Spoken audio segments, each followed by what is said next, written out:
오늘은 제가 이 스피커가 돼서요. 연설을 하고 왔는데 연사, 스피커 다른 분들도 많이 참석을 하셨어요. 보통 우리가 연사 하면은 말도 잘하고 외향적인 성격이 아닐까 하는 생각도 하실 텐데 실제로 가서 만나보면은 앉아서 정말 조근조근 말 한마디도 아끼시는 분이 이렇게 무대에 올라가면은 굉장한 열정을 뿜어내는 분들이 계시고요. 정말 저분은 말하는 직업을 가지실 수밖에 없구나 하는 생각을 하게 하는 분들도 계시고 정말 다양한 캐릭터를 만나게 되는데 오늘 인성 포럼이었거든요.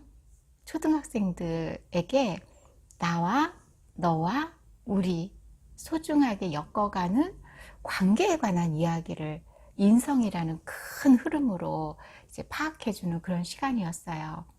살면서 정말 어려운 게 지금도 풀지 못하는 숙제, 과제가 바로 인간관계 잘 맺어가는 것이 아닌가. 제가 관계에 대한 에세이를 몇 달째 집필하고 있는데요. 요소에서 사람을 만날 때마다 관계에 대한 공부를 정말 어마어마하게 하고 있습니다.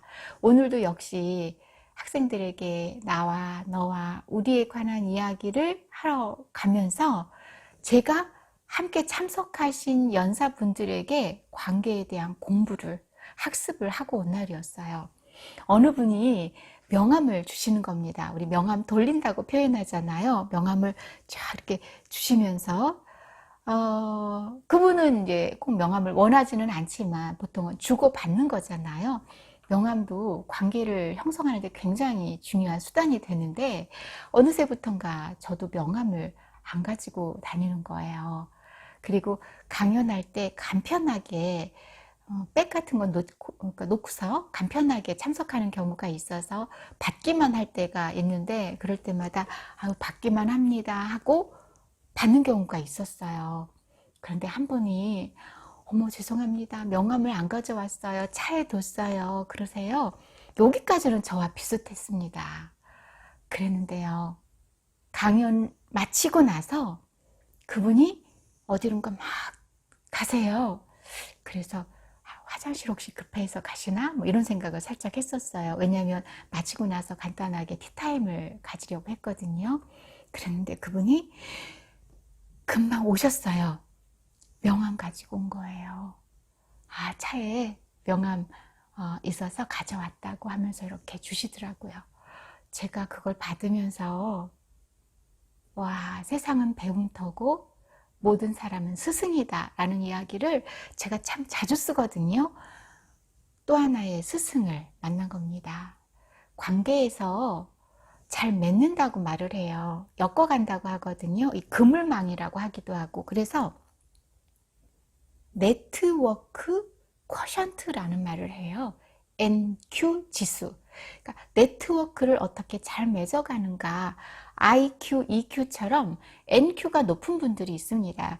우리가 보통 이제 사교성이 높은 사람, 그쵸? 그리고 사회성이 있는 사람 이렇게 얘기하는데 보통 부모님들이 사교성하고 사회성을 막 섞어서 걱정을 많이 하세요. 그런 상담도 많이 받는데 부모님도 내가 사교성과 사회성이 부족하다고 느낄수록 아이에 대해서 굉장히 집착하는 경우가 많아요. 외향적이고 내성적이지 않고 목소리 크고 뭐 이런 자녀를 원하는 건데 관계에 대해서 그만큼 관심이 우리가 많은 거예요.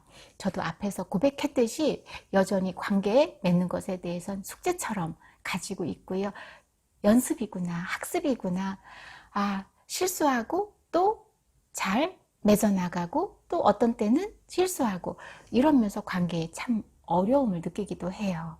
그래서 우리가 관계를 연습해야 되고 관계에 대해서 학습을 해야 된다라는 얘기를 제가 원고로도 쓰는지도 모르겠습니다. 오늘 그분을 보면서요. 저는 저게 바로 관계를 잘 맺어나가는 사람이구나. 성격이 아니라 내성 외향의 문제가 아니라 매너의 문제구나. 연사로서 가르쳐 주려고 했는데 오히려 제가 배운 건 뭐냐면 그래 이건 성격의 문제가 아니라 매너의 문제고 인성의 문제구나. 사람을 존중하는 것. 이게 바로 관계를 잘 맺어나가는 기초구나. 사람 때문에 힘들고 사람 때문에 직장도 그만두고 싶고 다 내려놓고 싶을 때가 혹시 있으셨어요? 저는 젊은 날 그런 때가 참 많았어요. 심지어 그 직장도 그만두었던 경험도 있었고요. 그만큼 사람은 내가 아닌 타인이 나의 인생에 깊숙이 들어와서 내 인생을 통째로 좌지우지할 때가 있는 것. 바로 이게 인간관계잖아요. 지금도 마찬가지일 거고요. 우리 아이들하고 맺어가는 관계도 마찬가지일 것 같아요. 자녀와 부모 사이도 관계 때문에 힘들다면 오늘 제가 배운 거는요. 바로 사람을 존중하는 태도. 이거야말로 관계를 맺는 데 있어서는 최고의 방법이 아닌가, 솔루션이 아닌가.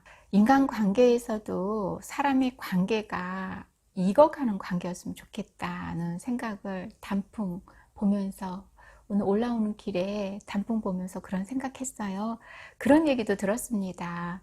잘 물든 단풍이 꽃보다 아름답다. 이런 얘기 여러분도 들으셨을 텐데요. 인간관계도 마찬가지인 것 같아요. 사교성이 좋아서 활짝 피어나는 꽃처럼 많은 사람들하고 화려하게 관계를 맺을 수도 있지만 서서히 물들어가는 단풍처럼요.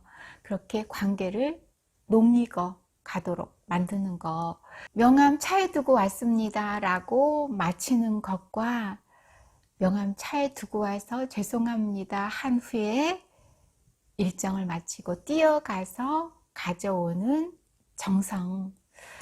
명함이 얼만큼 큰 역할을 하는지는 잘 모르겠습니다. 뭐 이런 분도 계시죠. 내가 인터넷 검색하면 나오는 사람인데 뭘 명함 달라고 해? 하는 분도 계세요. 제가 그런 분도 그분을 읽은 거죠. 네, 본 적도 있고 들은 적도 있었는데 그래요. 그게 얼만큼 소통과 관계를 맺는 데에서 큰 차지를 하느냐, 비중을 차지하느냐, 이거는 두 번째고요. 내가 받은 만큼 그래도 최소한 그분들에게 매너를 보이는 것이 어떤 건지를 제가 오늘 배우면서요, 관계란 저렇게 맺어나가는 것이 아닌가 하는 생각을 했습니다. 그래요. 군중 속의 고독이요, 사교성 많은 사람의 부러운 고민이라면 저는 사교적이진 않더라도 사회성 높은 사람이 되는 거는 오늘 그분처럼 하면 된다고 생각을 했습니다. 바로 인연에 최선을 다하는 그런 매너, 이것이 바로 관계를 잘 맺어나가는 비법이 아닌가. 그리고 설익은 관계가 아니라 잘 익어가는 관계가 아닌가. 오늘 연사로서 어린 학생들에게 가르쳐주고 싶었었던 나와 너가 관계를 잘 맺어서 소중한 우리가 되는 것이 바로 인성이듯 우리가 사회적인 관계를 잘 맺어나가는 그 기초가 바로 인성이었다는 그런 소중한 깨달음을 얻었습니다. 여러분은 어떤 관계를 맺고 계세요? 잘 맺고 계시나요? 내 맘 같지 않은 사람들 때문에 힘든가요? 그렇다면 내 맘을 먼저 보여주는 건 어떨까요? 그게 바로 잘 물든 단풍이 되는 것이 아닌가. 관계를 잘 예쁘게 아름답게 곱게 물들이는 것이 아닌가 이런 생각을 한 가을날이었습니다. 성공적인 관계 맺는다는 건 성공적인 인생을 사는 것이 분명해요. 왜냐하면 우리는 어쨌든 관계를 맺으면서 살 수밖에 없고 점과 점이 이어져 선이 되듯이 그 고운 인연으로 우리의 삶은 더 풍요롭잖아요.